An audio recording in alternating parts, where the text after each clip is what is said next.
In September 2011, boaters on the Mississippi River made a discovery that would haunt Winona for more than a decade. On September 5, 2011, boaters discovered a deceased newborn girl in the Mississippi River, roughly 7 miles south of Winona. The infant had been placed inside a bag that also contained porcelain angel figurines, an unusual detail that immediately drew attention. The discovery marked the beginning of a case that would become one of the area's most haunting mysteries. The baby was found wrapped in a green t-shirt, enclosed within 2 brown plastic garbage bags, and then placed inside a canvas tote bag from a Mexican resort. Alongside her were several glass angel figurines, a pendant, incense, and other small items. These objects contributed to the investigators giving the child the nickname Baby Angel, a name that stayed with the case as it moved forward. The authorities began their investigation immediately, working to understand what had happened to the infant and who had placed her in the river. They examined the items in the bag, the condition of the clothing, and the location where she was found. Every detail was treated as a potential lead, but nothing in the early stages pointed clearly to a responsible individual.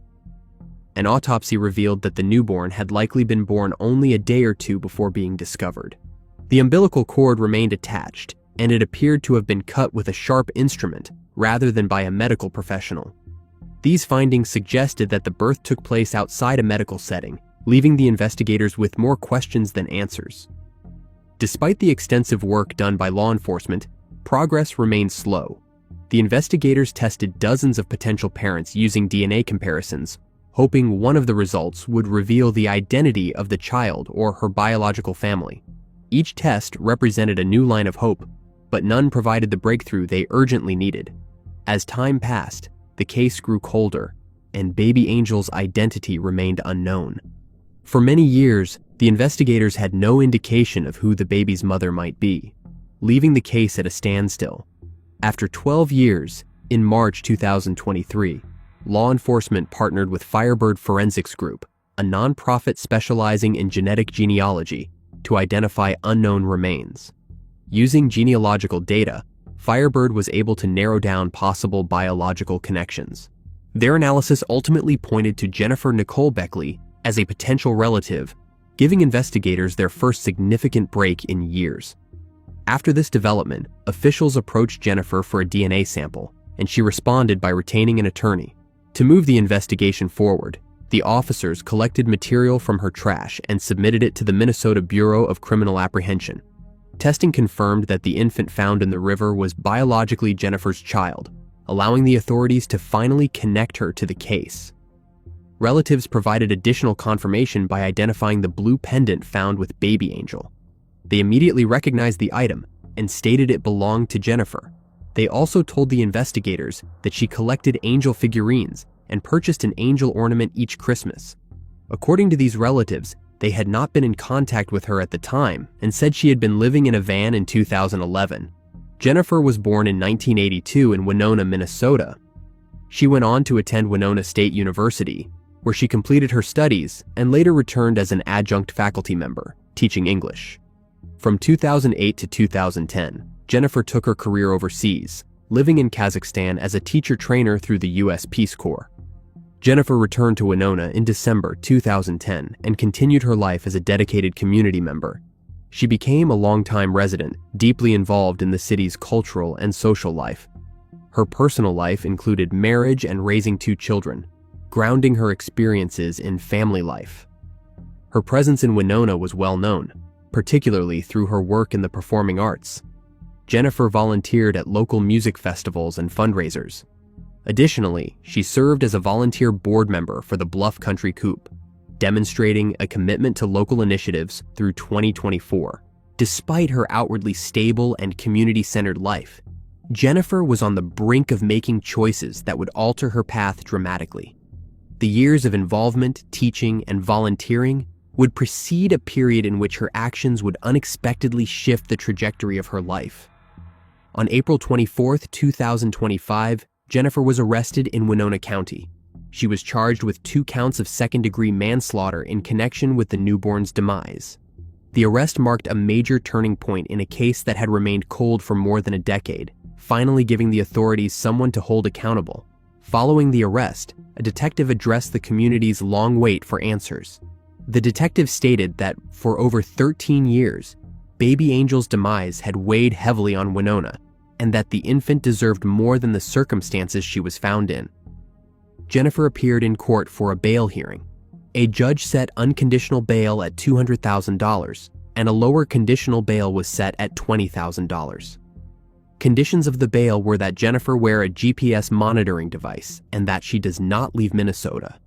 Although the investigators still do not have every answer, they emphasized that they now know who is responsible. The charges filed, they said, represent the first step toward holding Jennifer accountable.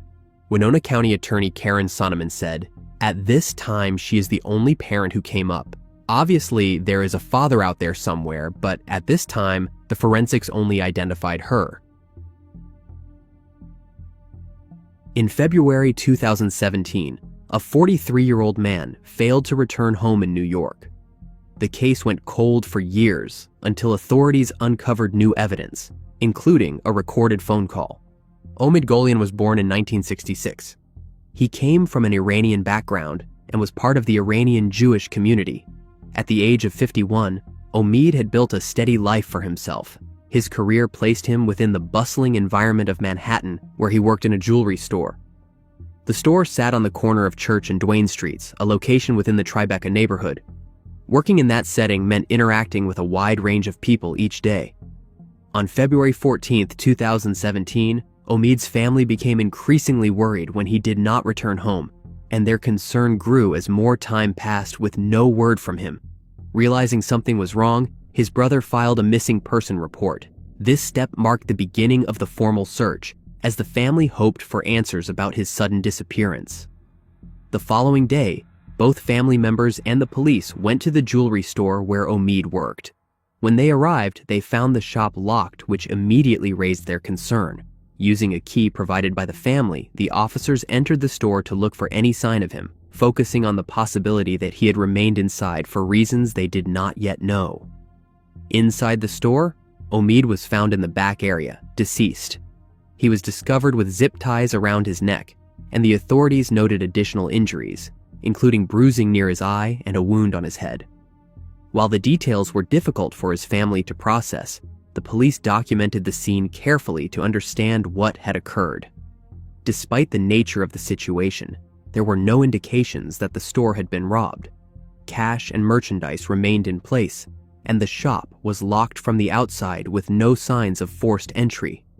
These factors added to the complexity of determining what had led to his demise.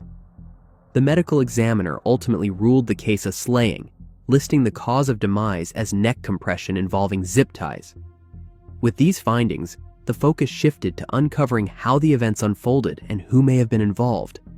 Investigators continued gathering information, but progress proved difficult. As time passed, the case grew increasingly challenging. Although there had been some suspicion directed toward an employee, no definitive conclusion was reached.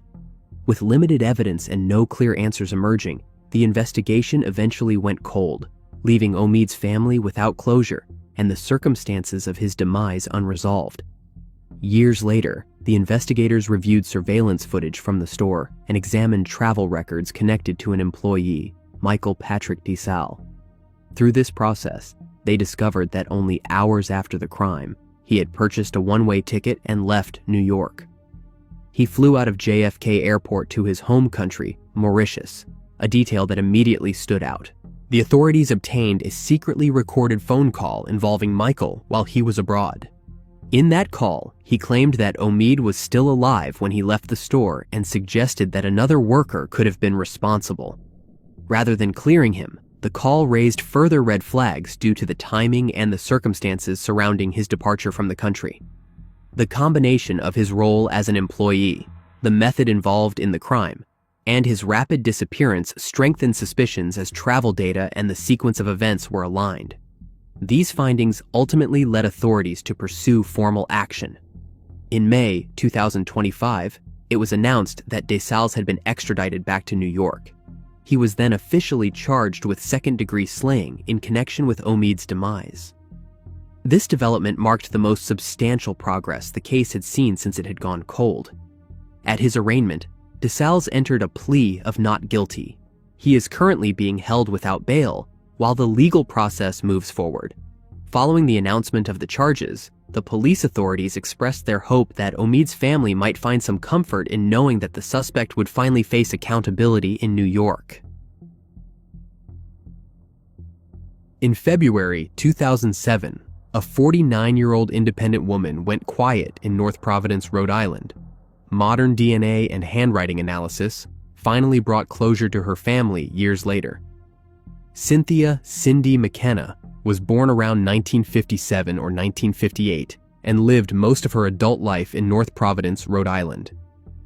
At 49 years old, she lived alone in an apartment complex where she maintained a modest but self-sufficient lifestyle.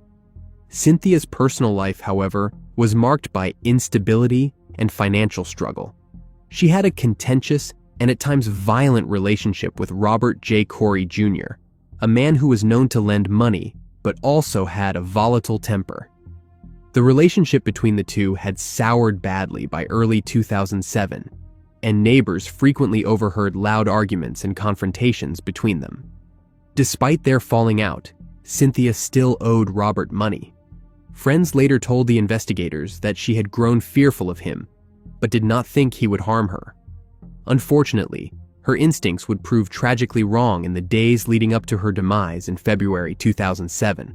Unlike many cold cases, Cynthia McKenna's disappearance did not begin with a long search. She was found deceased in her own home just days after she was last seen alive. According to investigative reports, Cynthia was last seen alive around February 19, 2007, when neighbors spotted her returning to her apartment.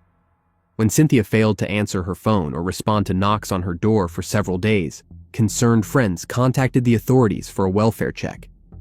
On February 21st, the police entered her apartment and made a grim discovery. Cynthia was lying on her bed, unresponsive and partially covered, with clear signs of asphyxiation. The scene immediately indicated foul play. Officers observed that a sock had been forced into her mouth, tissues placed in her nostrils, and 2 pillows pressed over her face. The brutality of the method suggested a personal motive. The Rhode Island Medical Examiner's Office confirmed that Cynthia had lost her life due to asphyxiation, consistent with intentional suffocation. There were no signs of forced entry into the apartment, suggesting that she had willingly allowed her perpetrator inside. The evidence pointed strongly towards someone she knew and trusted enough to let in voluntarily. The investigators collected forensic samples from the scene, including fibers, DNA traces, and a handwritten note later identified as a confession letter. The note appeared to be written by Robert, her former partner and creditor, who was already known to the police for prior domestic violence incidents. Though the letter contained an admission of guilt, forensic testing at the time was inconclusive.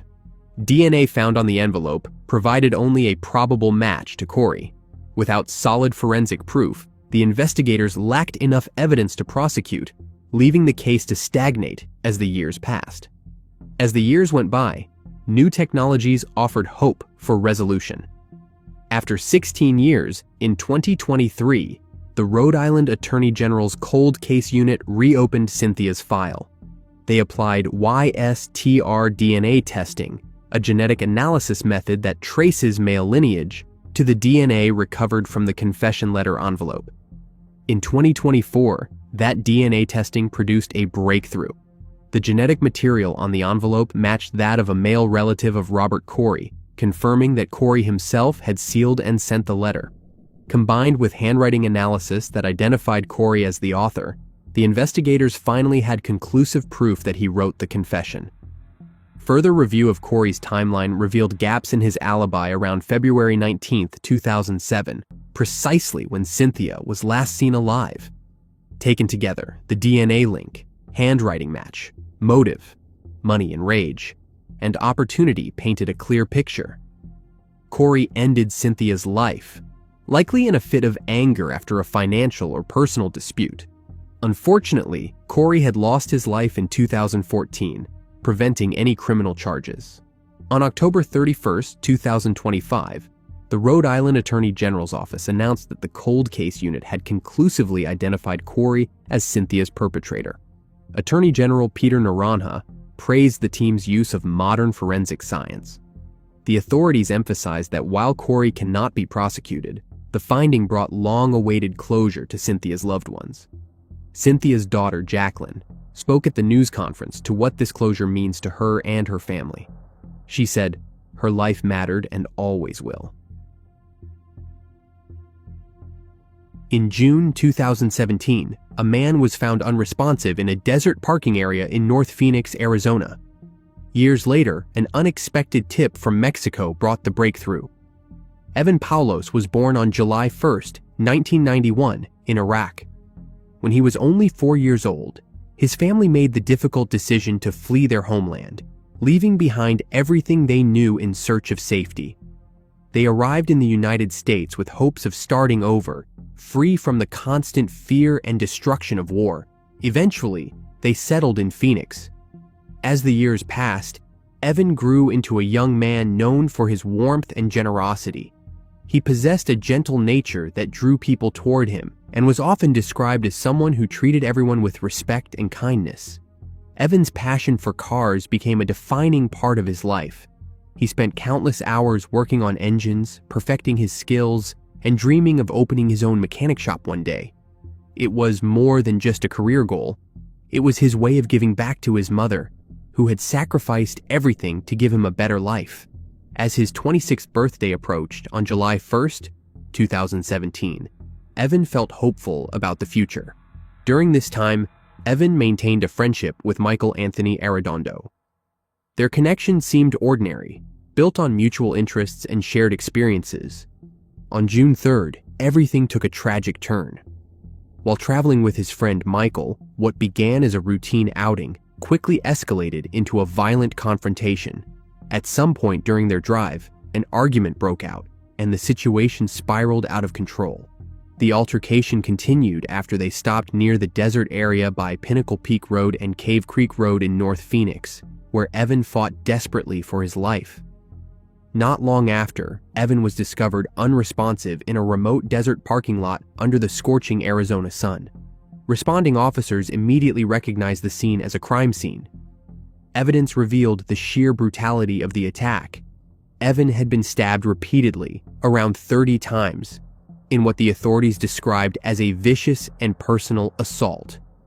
The police summaries later confirmed that signs of a struggle were present both inside the vehicle and outside of it, suggesting that the assault had started while Evin was still in the car and continued after he tried to escape. The nature of the scene immediately led the investigators to believe that this was not a random act of violence or robbery, but a confrontation driven by emotion, possibly between people who knew each other. Among the physical evidence collected that day were items connected to a vehicle tied to the suspect. The authorities later reported that blood and a kitchen knife had been discovered in an abandoned car, believed to have been used in the aftermath of the crime. Though the trail initially went cold, these findings became crucial pieces of evidence that allowed the investigators to keep the case active within the cold case units. The investigators later learned that the suspect may have fled Arizona, possibly living in California and then Mexico, but without sufficient evidence, they could not move forward. The files remained with the cold case unit for years, until one unexpected tip would later breathe new life into the investigation. Public awareness also played a key role. Fundraising pages and local news coverage kept Evin's name in the public eye, creating an avenue for someone with information to come forward. Eventually, a person in Mexico contacted the family's GoFundMe page, claiming to know the whereabouts of the alleged perpetrator and providing a photograph and location details that the investigators could verify. This tip became the turning point that moved the case from cold to active. In mid-October 2025, after 8 years went by, Phoenix police announced the arrest of 34-year-old Michael Arredondo. Arredondo was taken into custody in Mexico and extradited to the United States, with the authorities booking him on suspicion of first-degree slaying. Evin's sister, Evin Paulos, recounted how she confirmed the tip with the individual who reached out, saying, "I told him, 'Please, I do not know if this is a scam or not.' "Can you send me some kind of evidence? Send me a picture." And it was him, Arredondo. He was just living life for 8 years. The police emphasized that their persistence never wavered. Officers said, "I think it sends a strong message to the community that even with the passage of time, we are still looking for you. We are still hunting you down." Working with Mexican officials, the U.S. Marshals Service, and the Maricopa County Attorney's Office, the authorities located and detained Arredondo before arranging his transfer back to Arizona. After his arrest, Arredondo reportedly admitted to stabbing Evin, although he did not provide a clear motive. The bond amount were set at $1.5 million, and the prosecutors said that they would continue building the case to determine precise charges and any aggravating factors. The family expressed relief that someone was finally in custody, while emphasizing their ongoing need for answers about why the fatal attack occurred. In July 2025, a human leg was discovered near Springfield, Tennessee. It was linked to a decades-old cold case. Joseph Frank Benton found himself repeatedly on the wrong side of the law. He became involved in multiple criminal cases, steadily building a reputation that eventually landed him on the most wanted list in Robertson County, Tennessee. His offenses were severe and varied, encompassing both sexual and violent crimes. Among the charges that made him a high-priority target for law enforcement were accusations of sexual exploitation of a minor. The authorities had reason to believe that his criminal behavior was not isolated, but part of a pattern of ongoing violations. These allegations alone would have made him a figure of serious concern in his community. In March 2024, law enforcement executed a raid on Benton's property, uncovering a disturbing collection of evidence. Among the items discovered was a photograph dating back 20 years, depicting a minor engaged in sexual activity. The discovery of this image triggered a wave of legal action against him, amplifying the severity of the charges he already faced. The raid also revealed a substantial cache of weapons and explosives. These findings resulted in dozens of additional charges, including unlawful possession of weapons. Combined with existing probation violations, the new charges painted a portrait of a man who had consistently ignored the law and placed himself at great risk of serious legal consequences. Despite the mounting evidence against him, Benton did not appear to understand the danger that lay ahead. Benton Sr. and his family were connected to a long-standing missing persons case that had haunted Robertson County for over 2 decades. Jennifer Wicks and her 2-year-old daughter, Adriana Wicks, vanished in March 2004, leaving a trail of questions that remained unanswered for years. Their disappearance drew significant attention from law enforcement, but yielded few concrete leads. At the time of their disappearance, Jennifer and Adriana were living with Jennifer's boyfriend, who happened to be Benton Sr.'s son, Joey. This connection placed the Benton family under scrutiny, as the investigators sought to piece together the events surrounding the Wicks family's sudden and unexplained disappearance. Benton Sr. himself became a person of interest in the cold case investigations. Law enforcement identified him as one of the last known individuals to see Jennifer and Adriana alive, raising questions about his potential involvement. His criminal history further complicated the investigation, casting a shadow over the Benton family. Over 2 decades later, the case took a chilling turn. On July 4th, 2025, a human leg was discovered in Sulphur Fork Creek, near Springfield, Tennessee. The discovery reignited public interest in both Benton Sr. and the unresolved Wicks case, prompting renewed investigative efforts. By mid-August 2025, DNA analysis confirmed that the remains belonged to Joseph Frank Benton Sr. The investigators faced new questions about the circumstances of his demise and its possible connections to past events. Despite the confirmation of his identity, the cause of Benton Sr.'s demise has not been publicly disclosed. The authorities have also not confirmed whether foul play was involved, leaving both the community and investigators to grapple with uncertainty. The demise of Benton Sr. has reignited public and investigative interest in the long unsolved Wicks disappearance case. Many questions remain, particularly regarding his property, which the authorities acknowledge has never been fully searched. The potential connection between the land, Benton's demise, and lingering evidence from the cold case has drawn renewed attention from law enforcement. The investigators then reviewed possible links between Benton Sr.'s property and the unresolved Wicks case. Every corner of the land is being re-examined for clues that may have been overlooked in previous searches. Experts hope that a fresh look at the property, combined with modern forensic methods, could yield new evidence critical to solving the decades-old mystery. In October 2025, a startling discovery added urgency to the investigation. A young boy found a human skull near Sulphur Fork Creek, the same area where Benton Sr.'s remains were discovered months earlier. This discovery prompted immediate action from the authorities, who launched additional searches in the surrounding area. The Wicks family, deeply invested in uncovering the truth, joined the authorities in searching the Springfield Greenway site. During their efforts, they reported finding additional human remains, further intensifying the sense of urgency in the cold case. Each new discovery underscored the unresolved nature of the investigation and the possibility that critical evidence had been overlooked for years. The Wicks case had been reclassified from a missing persons investigation to a slaying case in 2013.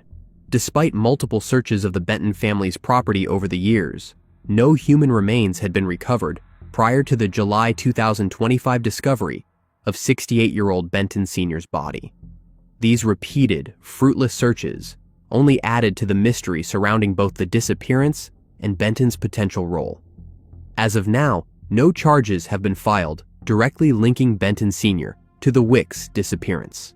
Nevertheless, the investigators continued to scrutinize every detail of his life, property, and connections to the Wicks family. Public interest and law enforcement attention remain high, with the case poised for further developments as authorities probe both the past and the implications of Benton Sr.'s demise. The Wicks family provided a statement. "Our family is aware that the human leg found in Springfield in July has been identified as Joseph Frank Benton, one of the 3 people to last see Jennifer and Adriana alive in March of 2004. We offer our prayers to the investigators as they find out the cause and who is responsible for his demise. We pray that this may lead them closer to solving the case of Jennifer and Adriana